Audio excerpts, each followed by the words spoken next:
حاجی مل جائیں گے، روزے دار بھی مل جائیں گے، نمازی بھی مل جائیں گے، ہاں تسبیح پڑھنے والے بھی مل جائیں گے، خیرات کرنے والے بھی مل جائیں گے،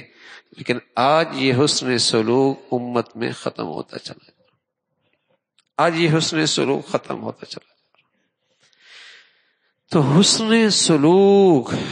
آگے بڑھ کے اللہ کے لیے۔ حضرت نظام الدین اولیاء رحمۃ اللہ علیہ کی خدمت میں ایک شخص آیا، کہنے لگا میرے بھائی ہے، ہمیں راستے میں کانٹے ڈالتا ہے، میں نے بھی طے کر لیا میں بھی اس کے راستے میں کانٹے ڈالوں گا۔ حضرت فرمانے لگے بیٹے وہ کانٹے ڈالتا ہے تو بھی کانٹے ڈالے گا، دنیا کانٹوں سے بھر جائے گی، کوئی کانٹے اٹھانے والا بھی تو ہو۔ سل من قطع کا، جو توڑے تم اس سے جوڑ، جو توڑے تم اس سے جوڑو،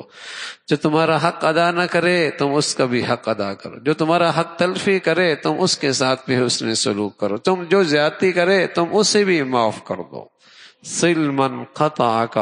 واعف عمن ظلمک واعطی من حرمک،